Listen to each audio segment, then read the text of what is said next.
What's going on, guys? Ben from JK Gear and Gadgets. And Cassie. Welcome back to the channel and welcome back to another video. So like the past 2 weeks, I've been feeling pretty sick and overall just feeling pretty crappy. Yeah, Ben's been sick, I've been sick, the kids have been sick. It's been bad. But even though we've all been sick, I've been able to manage to get around to do a few cool Jeep upgrades to the Gladiator. So in this video, we're gonna talk about all of the upgrades I've done, kind of why we've done them, what the build plans of the Jeep are, and you know, yeah, so why don't we just go ahead and give them a rundown of what we've done. It's gonna be a long video, but in this video, we're gonna talk about the new 2-inch leveling kit. I guess is a budget boost that we put on the Jeep, the new bed cover, and all of the cool new bed accessories. As you can tell, there's a new fridge here, some Rotopacks, and a nice cool 12-volt switch system power distribution center back here. So, and there's quite a few other little upgrades. So let's go ahead and get started. Yeah. Before we start diving into all of these like upgrades, I want to talk a little bit about the giveaways. So a while back we did the $10 Amazon LED pod light giveaway video, and as you can tell, they are still actually on the Jeep. And the reason for that is that it is already fogged up really bad. I feel bad giving away a set of pod lights that are already kind of messed up. I actually did reach out to Michael. There were like 30 or 40 people in that video that said, hey, you should give them to Michael. Man, the wind is picking up. Oh, darn. Hopefully you can hear me. So a lot of you guys were saying give them to Michael. Me and Michael started communicating via email and kind of stopped responding. So Michael, if you're watching this, please shoot me an email once again so I can get a new set of lights out to you. I feel bad giving you a set that are kind of fogged up. We'll do a brand new set from Amazon. Now the second giveaway was for the Rock Basher exhaust. We still have a few more, probably the next video we'll pick a winner. Yeah, people are still commenting on it, so we want to make sure everyone who wants to win it. Yep, want to make sure everybody has a chance to get in on that. So the next video, we'll announce the giveaway winner for that. But we have a giveaway for this video, or in this video. So last week, Cassie and I took the JK out to Windrock Park. It was a lot of fun. It was kind of muddy, it rained, and then it snowed. So we kind of got a nice mixture of all the weather types. It was a great trip. It made a great video. Hopefully you guys checked it out. And for those of you that did watch the video, and for those of you that left a comment, I really appreciate that. You know, those of you that watch the videos, support the channel, I want to give back to you. So in this video, we are giving away a set of sunglasses. So these are sunglasses from Core. They're actually, oh man, Cassie's messing them up. Sorry, I'm not a great glass. They're actually the glasses I've been wearing for a long time. I've rarely owned a pair of glasses for more than like 6 months, but I've had these for a while, and there's a few reasons for that. So they're actually magnetic. There's little magnets on the outside of the glasses here, and it comes with a cool little strap that you can put on your visor. Now, let me show you real quick. Hold this, please. Yes, ma'am, sir. Yes, ma'am. Wow. The really cool thing about these is that, you know, I have this Vector Off-Road e-dock. As you can tell, the magnetic sunglasses stick right there. And then for the visor, they go right up there. So they're actually really neat. They're pretty cool sunglasses, but I do have a spare set right here. If you want to ride around with them on your bumper, you're good to go. So if you left a comment on the Windrock Off-Road video, then you were entered in the giveaway for these glasses, and the winner of that, randomly selected, is Jacob West. J-A-K-O-B, Jacob with a K. Jacob West, thank you for leaving a comment, and everybody else, thank you for supporting the channel and, you know, watching the videos, leaving a comment. I'm gonna do more giveaways like this, but Jacob West, sorry. Jacob, shoot me an email to jkgearandgadgets@gmail.com and I'll ship these glasses out to you. So I think that's how I'm gonna start doing kind of giveaways. If I have something to give away, I'm just gonna give it back to those of you that actually support the channel, watch the videos, and leave constructive comments. But that's it for giveaways. Can't give away everything. Yeah, well, not but yet. Let's start talking about the new upgrades to the truck.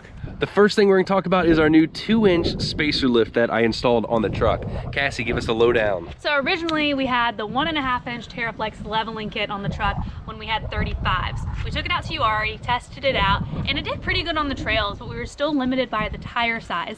So we moved up to 37s, still with the 1.5-inch Terraflex leveling kit, and it performed even better. Really, it worked great. The big issue with the 37s is that we did have a little bit of rubbing here on the fender, but you know, we took it out, we did a bunch of trail riding, and I'd still recommend that setup. but we are moving up a little bit higher. So right now, this is the 2 inches front and rear. This is a spacer lift kit from Iron Rock Offroad. It came with the front metal 2-inch spacers, the rear 2-inch metal spacers, shock extensions for the front and rear, and I went ahead and installed the rear bump stops. So why did I go with a spacer lift? There's a few reasons. The first thing is that it's pretty affordable. It's not as expensive as a full-blown lift kit. And yes, while we will eventually get a full lift kit, I really wanted to see what it looked like with 2 inches in the front and rear. With the TerraFlex leveling kit, it only lifted the front, so it was really, really level.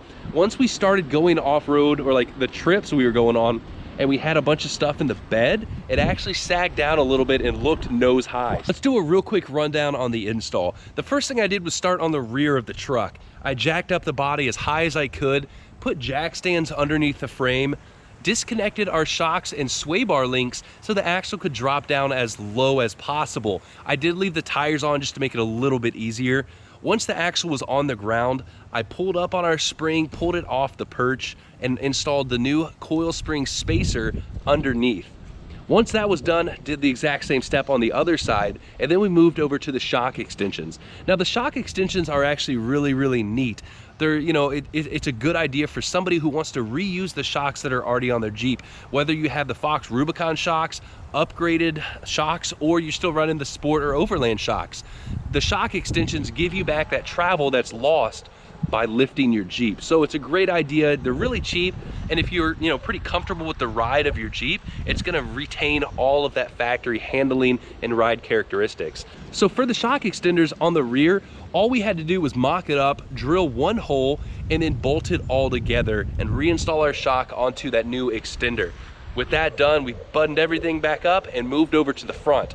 Now the front is even easier. All we had to do was once again lift the Jeep up, put jack stands under the frame, undo our sway bar link, unbolt our shock, and then drop the axle down as low as it goes. We're gonna remove our coil spring, install the new coil spring spacer on top of the spring, and then install our front shock extensions. Now the front shock extenders are even easier. There's no drilling. We just simply bolt the extension into place and then bolt our shock onto the extension. Once that's done, we button everything back up, and boom, we now have 2 inches of lift height on our Jeep.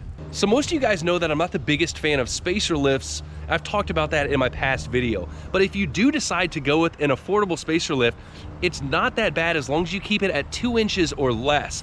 Once you start, you know, there's people that throw like 2.5-inch spacer lifts or 3-inch spacer lifts, and the issue with those is that, you know, you don't have an adjustable track bar, you don't have adjustable control arms, and all of those things are what help bring your, you know, vehicle back into that factory spec, your alignment specs, and, you know, have it still riding good. But with 2 inches or less, we still retain our factory coil springs, we can retain our factory shocks or upgraded shocks. Like in my case, I'm running the Falcons, they ride really nice, but everything still rides exactly the same. It's very affordable. So if you guys are looking for something like this, head over to Iron Rock Offroad. I'll throw a link in the video description, and it's definitely a great way to kind of lift up your Jeep while not making too many changes. Now, why did I put a spacer lift on the Jeep? Why did we put a spacer lift on? Well, I mean, I put it on, but why did we decide to go with a spacer lift on the truck? So most of you guys know we're gonna get a full suspension lift, but we were undetermined on what height we wanted to go with. Exactly. So, you know, this is a daily driven Jeep.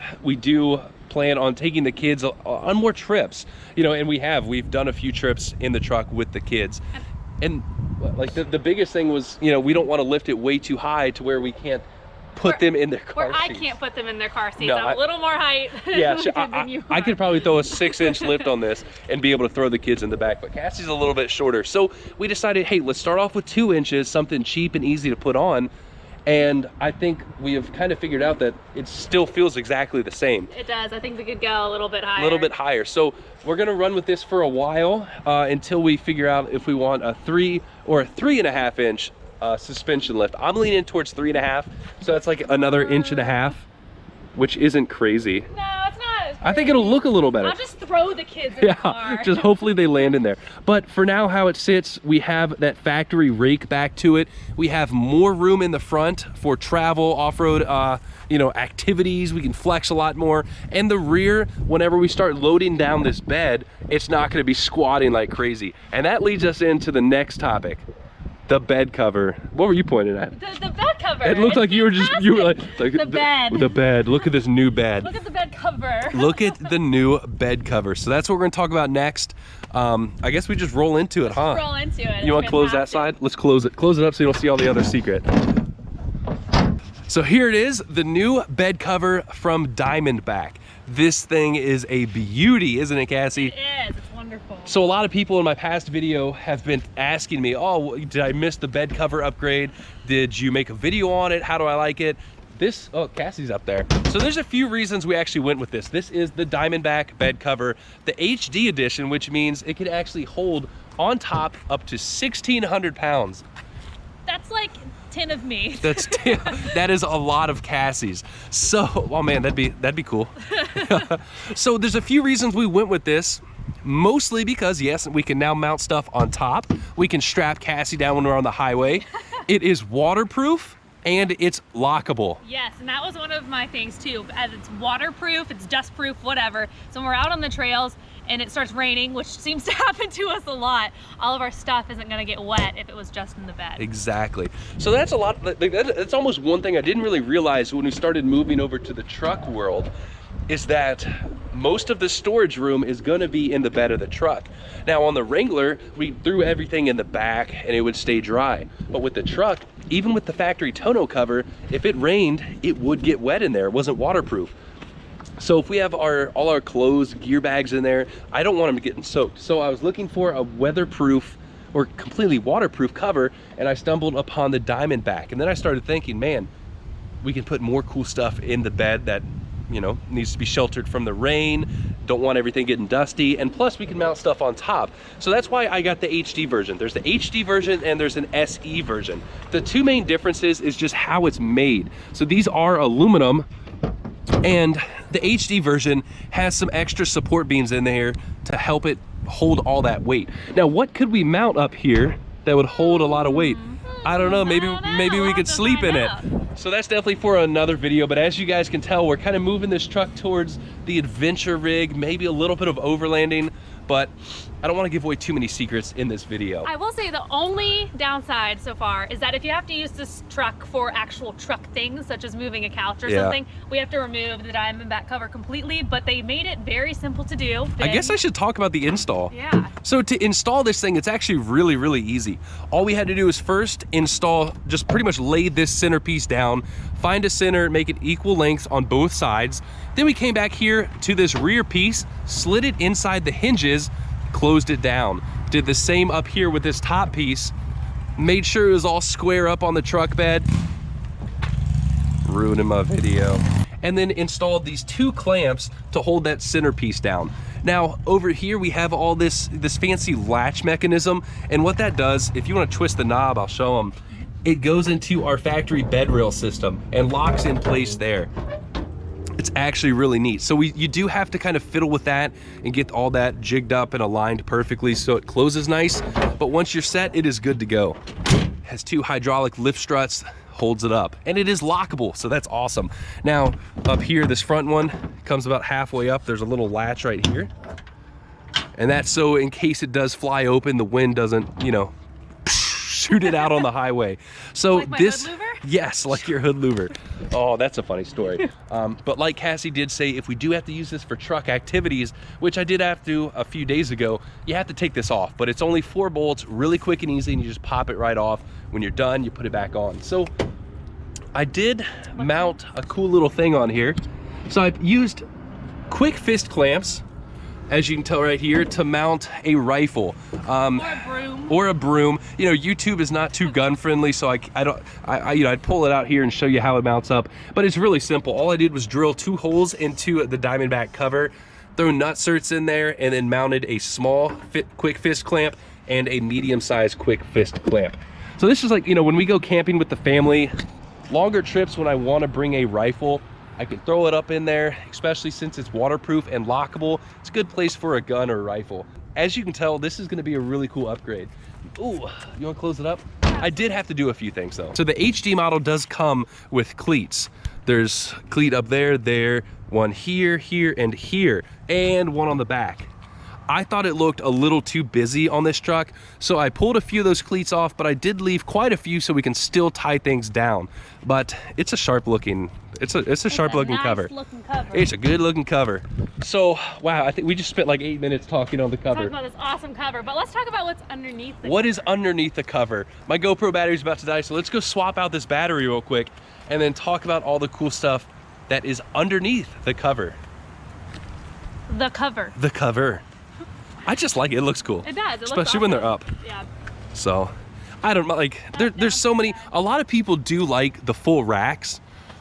I'm just not the biggest fan. Neither am I. They're heavy. They're really heavy. First off, and secondly, there's nothing to protect our gear. Yeah. And there's 4 of us. Yep. And I just don't want dusty clothes. I don't want a dusty cooler. I don't want dust anything. There's like, you know, I think this is the best solution to those of you that don't want to run a full rack. You know, I'm not the biggest fan of a rack. They are pretty cool, but I just don't think they're that useful, especially since all our stuff underneath. It's hard to run a tonneau cover with it, and I want waterproof and something lockable. So tell me if I'm right or wrong. what are you wrong? So if we got like the rack, right, and we wanted to kind of go towards overlanding and put one of those things on top of the racks that we're not talking about yet. One of those sleeping mat. Yeah. It adds so much weight really high up, and if we're still going to off-road the Jeep a little bit, it doesn't make sense for us. Having something mounted way up here, your center of gravity is really tippy. The lower you keep the weight, the better. So I think this will be pretty cool. We'll see in future videos, but let's go change out this battery and take a sneak peek at everything we have inside of the truck bed. Should we show them the next upgrade? We should. Something that I've always been on the weary side of upgrading to is an electric fridge. You know, in the past, I've always used normal coolers with ice, and honestly, it works perfectly fine, especially for 1-day trips, maybe going into 2 or 3-day trips. But ever since we had the kids, the normal coolers didn't work so well. Yeah, things start getting soggy, and I just didn't do I'd like something The kids are on their big like sandwich phase with the PB&Js, and you know, even stuff that I put in the fridge or the cooler, I don't like getting super soggy. So I wouldn't want your beer to get soggy. That's the best thing about it, is I can always have a nice cold beer, but I think it's not beer 30 yet. Oh. It's like 11 o'clock, but I will drink a Red Bull. So I decided to get this Iceco cooler. This is their 40-quart fridge. It's really, really neat. So it came with this little protective sleeve, helps insulate it. Thank you. Thanks. And I don't know, I mean, we'll see how much we're gonna use it. I didn't want to spend like $800 on an electric fridge. This one's fairly affordable. It was like $400, and it did come with the 110 power outlet and a 24-volt outlet. Not outlet, but little plug-in. And that leads us into the next thing. How is this thing actually powered? Wait, you forgot about Danfoss. Danfoss, oh yeah. So I normally don't like buying really cheap stuff. This Iceco fridge, while it is very affordable, it is made in China, but that does not mean it's made bad. The biggest thing about these coolers is the actual compressor that it uses, and it uses a Danfoss compressor, which is on the higher end side of refrigeration equipment. So while it is cheap, not cheap, it's an affordable fridge that actually uses good components. So it has a 5-year warranty on the like refrigeration side and a 1-year warranty on everything else. I'll throw a link in the video description, but I think starting out for like us getting into this kind of things, that's probably the best fit. But how did we actually power it? The issue with these Jeep Gladiators is that there's really not a constant power source back here. We do have this 110 outlet. It has the inverter so we can run, you know, hair dryers, blow dry, like, you know, my hair straightener, because I'll be straightening my hair in the woods. We can use normal stuff back here, but that outlet is only powered when the Jeep is on. So for this fridge to be running like all day, that wouldn't work. So what I decided to do was build my own power distribution center back here and a little switch setup.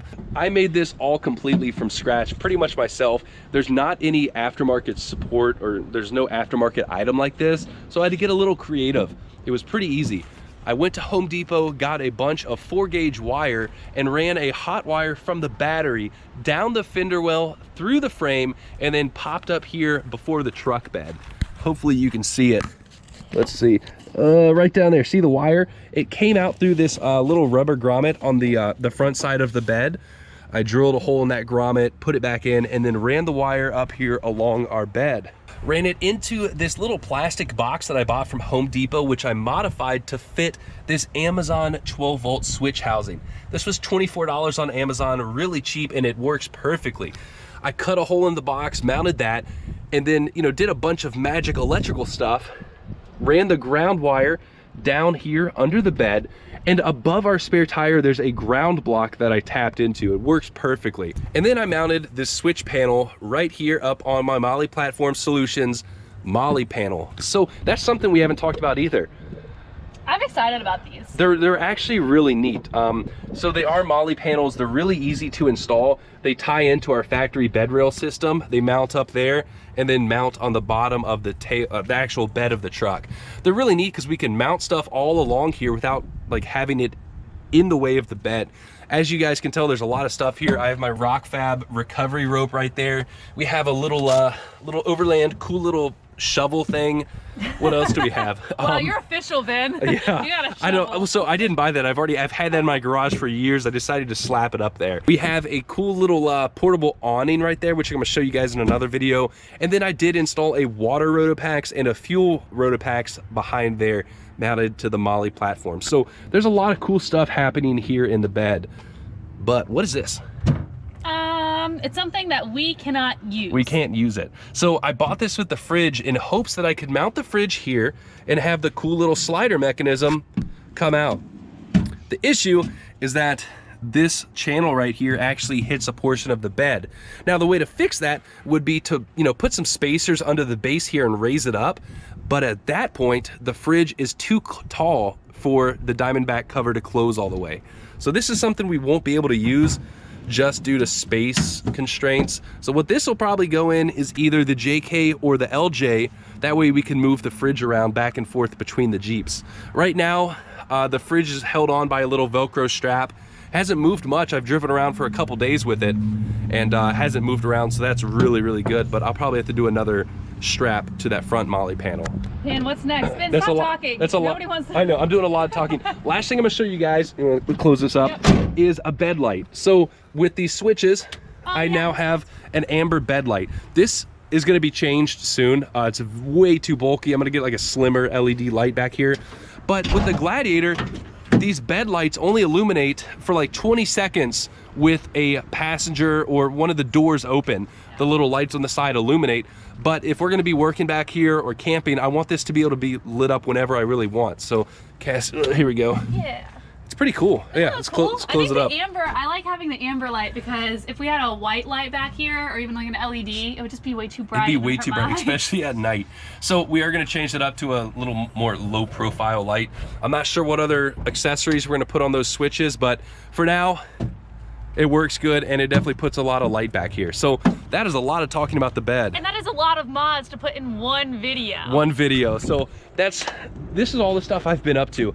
You know, like I said, I've been sick. I didn't really feel like making individual videos for this, but this is stuff that had to get done because we have some cool trips coming up and I want to make sure the Jeep is ready. So other mods, the floor mats. Should we show them the floor mats? The floor mats. Oh, we know how excited I get about floor mats. Cassie loves floor mats. These floor mats are so cool. Let's do the little backstory. So a while back, we installed the Best Top floor mats in one of our wheeling videos, and I like those floor mats better just due to like the tread design. But these actually have a really neat, useful feature in them. You want to show them? Yes, I would love to show them. So these floor mats actually have the drain plugs built into the floor mat. It's actually neat. You don't have to take the floor mat out to drain it. So if you want to wash them or like wipe them down, you can just do so and push it right into the hole and then replug it. Easy. Like my mind got blown away. Saw these on Amazon. They're pretty affordable. They weren't crazy. They're not like expensive like the Mopar ones, but having that floor, like the drain mat right there is so easy. We can just rinse out the floorboards, pull that drain plug, and it all goes bye-bye. It all goes down. Goes bye-bye. That is ingenious. Really cool. And we also added the ones to the rear. Sadly, the rear don't have that cool feature, but it does have the full length floor mat all the way across, and they are molded. So that was a really cool upgrade. That's like definitely not needed for a video. Hey, but we've said it last, so hopefully no one's watching. So I think, is there anything else? Did we do anything else yet? Did we do nothing else? Oh, I did do something. One last thing. one last thing. So normally on all my Jeeps with the winches, and for the winch hook, I usually go with a factor 55 solution, whether it's like a flat link or an ultra hook. But this Jeep, I decided to change it up a little bit. I wanted to keep the Warren ultra hook, but I didn't like how it was hooked all the way over here to our D-ring. As you can tell, the bumper was starting to get a little scratched up. So what I did, I hate myself for doing this, but this is a rough country little fair lead hook. And you know, the rough country part of it, it came with like a bunch of chipped powder coat. Definitely not the best quality, but it's actually pretty neat. It mounts here behind our fair lead, and the hook just sits right on there. So our hook isn't all the way out over there. It's all right. It looks a little bit better. But the issue with this is that if we ever have to winch sideways, so suppose I have to do a winch pull right here, this is gonna hit the line. So I don't know, while it does solve one issue of where to put the winch hook, it creates another issue right there. So it was cheap. It was like 26, 27 bucks on Amazon. And with this truck, I don't think we're gonna do any like crazy winching. I don't know. That's what I think. So that's it, guys. As you can tell, there's a lot of cool upgrades, and all of these we're going to kind of go over again in future videos once we're actually out using them. I'm excited to see how the fridge is going to last. Right now it's actually been running for 3 days straight. It draws barely any power, which is awesome. But then again, it's also pretty cold out here, so you know, it's nice to just leave the fridge running, always have a cold drink or a cold beer in there. And you know, if I'll turn it off if the Jeep's gonna be sitting for multiple days in a row, but so far it's sat completely overnight and the battery only drained down like 0.3 volts, so, and it cranks up no issue. So far I'm pretty impressed with the fridge, but we'll see in the summertime and see how it actually handles these off-road trips. As for the bed cover, you guys are gonna see what's coming up next for that, kind of the reason why we're using it, and hopefully a full lift kit coming soon. But for now, this Iron Rock Offroad leveling kit or spacer lift is definitely looking a lot better, and we can actually go out and use the Jeep for what it's built for. I'll see you guys later. Thanks for watching. Please smash the thumbs up button. Subscribe. Congratulations, Jacob West, for winning the glasses. They're really cool glasses. And we do have some more giveaway items, but you know, we'll see how we want to do those giveaways. Thanks for watching, guys. See you later.